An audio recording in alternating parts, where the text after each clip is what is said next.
May hanggang 5 bagyo na posibleng mabuo sa mga susunod na araw habang habagat patuloy na nagpapaulan sa Luzon at Kanlurang Visayas. Magandang araw Pilipinas, narito ang pinakabagong lagay ng panahon ngayong araw ng Huwebes, August 27, 2026. May mahalagang weather update tayong dapat bantayan.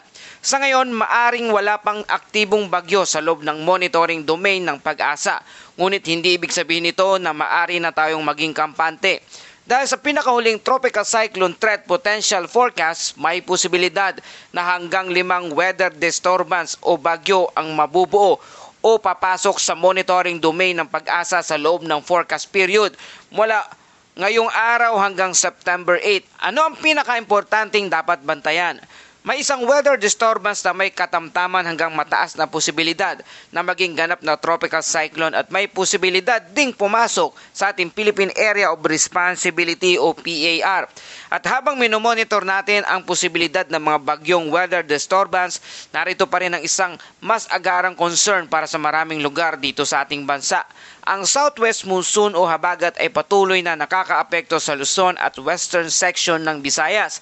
Kaya sa ilang lugar, posible ang tuloy-tuloy o pabalik-balik na pag-ulan, pagkulog at pagkidlat at sa mga lugar na nakakaranas ng mga malalakas na thunderstorm, posible rin ang flash flood at landslide.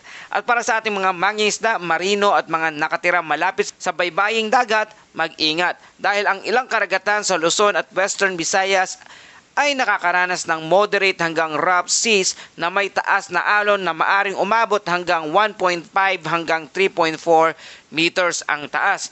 Kaya manatili hanggang dulo ng ating weather updates dahil pag-usapan natin ang mga sumusunod. Una, may bagyo na ba sa loob ng monitoring domain ng Pag-asa? Ikalawa, ano ang sitwasyon na dating bagyong Obet o international name na Saudel? Ikatlo, alin sa mga posibleng weather disturbance ang may pinakamataas na posibilidad na maging isang bagyo? At ang ikaapat, posible bang magkaroon ng bagong pangalan ng bagyo sa listahan ng Pag-asa at kailan maaring gamitin ang pangalang Pilandok, Queenie at Rosal? At syempre, aalamin din natin ang detalye ng forecast para sa Zambales, Metro Manila, buong Luzon at Visayas kasama ang Mindanao. Kaya mga kababayan, kung may biyahe kayo, may trabaho sa labas, may planong pumalaot o nakatira kayo sa flood-prone areas o landslide-prone area, ito ang weather updates na kailangan nating malaman. Para naman maging updated ka lagi sa panahon, i-like, i-share at mag-subscribe lang dito sa ating channel. Mga kababayan, sa kasalukuyang forecast, walang aktibong tropical cyclone sa loob ng Pag-asa Monitoring Domain o PMD. Ngunit mahalagang maintindihan natin mga kababayan na ang kawalan ng aktibong bagyo sa ngayon ay hindi nangangahulugan na wala ng weather system na dapat bantayan. Sa katunayan, sa loob lamang ng susunod na ilang araw at sa unang bahagi ng Setyembre, may ilang tropical cyclone like vortices o TCLVs na tinatayang maaring mabuo. Ngayon tandaan, ang isang tropical cyclone vortex ay hindi agad na nangangahulugan na may ganap ng bagyo. Ito ay isang forecast area o disturbance na may possibility na magkaroon ng cyclonic circulation at kung magiging favorable ang atmospheric at ocean condition, maaari itong unti-unting mag-organize at posibleng maging isang tropical depression o mas malakas pang tropical cyclone o bagyo. Samantala, ang dating bagyong Obet na may international name na Saudel ay kasalukuyang nasa labas na ng northern boundary ng Pag-asa Monitoring Domain. Tuluyan na nga itong lumayo sa ating bansa at wala na itong epekto sa anumang bahagi ng ating bansa.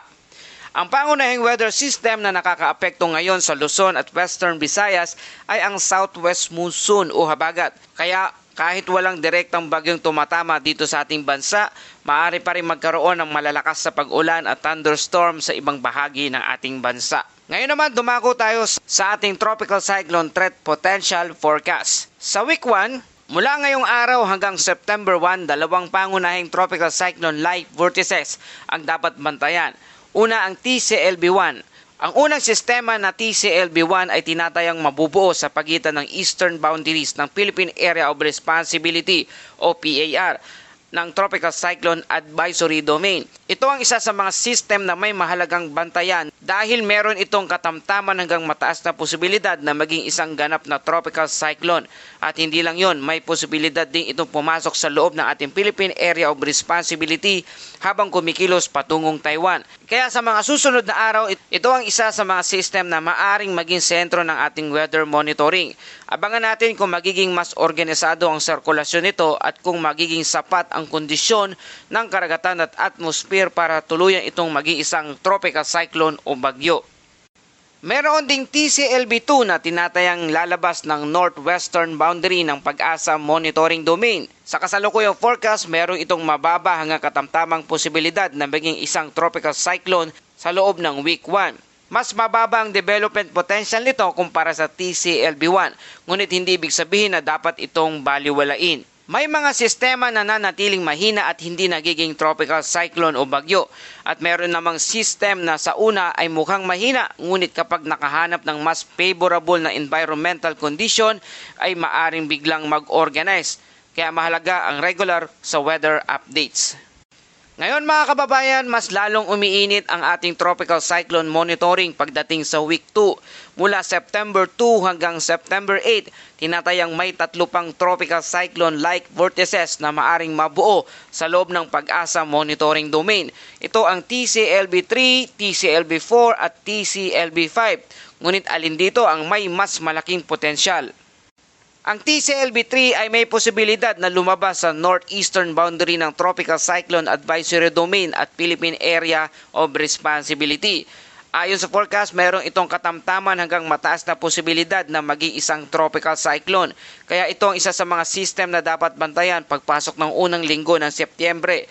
Ngunit muli, malinaw nating sasabihin, forecast potential pa lamang ito. Hindi pa ito isang aktibong bagyo. Samantala, ang TCLB4 naman ay may posibilidad din na lumabas sa northwestern boundary ng Pag-asa Monitoring Domain. Meron din itong katamtaman hanggang mataas na posibilidad na maging isang tropical cyclone. Kaya kung titignan natin ang kabuang forecast para sa week 2, may dalawang system na mas mataas na development potential kumpara sa iba. Ito ay ang TCLB3 at ang TCLB4. Ngunit tandaan, ang pagiging tropical cyclone ay isang bagay at magiging track nito ay isa pang bagay. At ang direktang epekto nito sa ating bansa ay ibang usapin din naman, kaya hindi dapat magpanik. Ngayon, ang ikalimang potential weather disturbance naman na tinatawag nating TCLB5. Ito ay inaasahang maaring lumabas sa eastern boundary ng Philippine Area of Responsibility. Sa kasalukuyang forecast, merong itong mababa hanggang katamtamang posibilidad na maging tropical cyclone sa loob lamang ng week 2. Ibig sabihin, may posibilidad ngunit mas mababa kumpara sa mga system na nakatamtamang hanggang mataas na development potential. Kung pagsasamahin natin ang buong forecast period, hanggang 5 weather disturbance ang posibleng mabuo o pumasok sa monitoring domain. Ngunit hindi lahat ay siguradong magiging bagyo. At kahit maging tropical cyclone ng ilan, hindi rin ibig sabihin na lahat ay direktang makakaapekto dito sa ating bansa. Ang napakahalagang distinction na dapat tandaan ng ating mga kababayan. Sa kabuuan ng ating forecast period, nananatiling mataas ang tropical cyclone threat potential.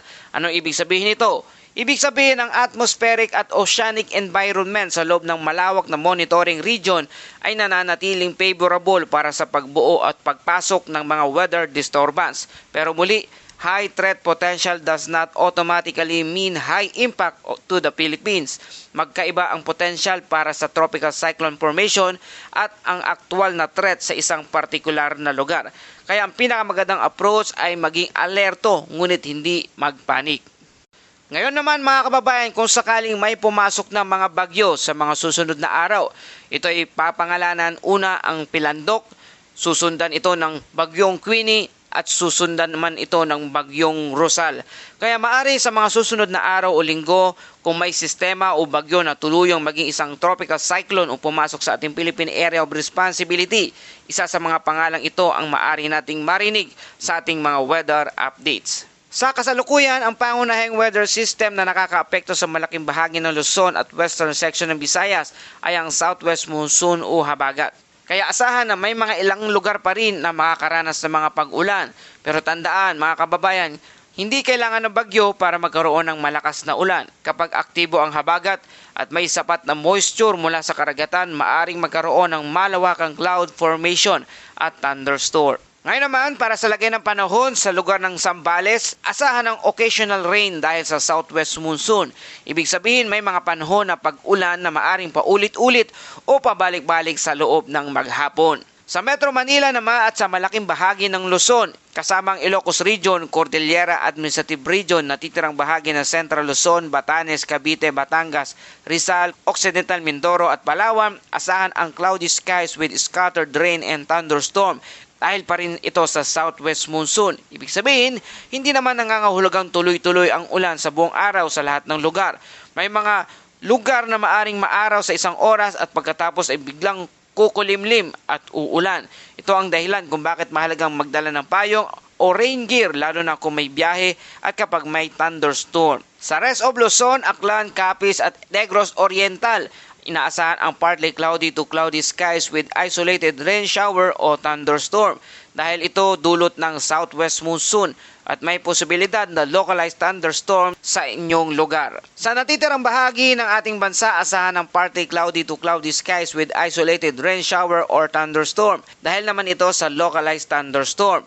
Karaniwan, maaring magsimula ang araw na mainit at malinsangan. Habang tumatagal ang araw at umiinit ang surface, maaring magkaroon ng cloud development.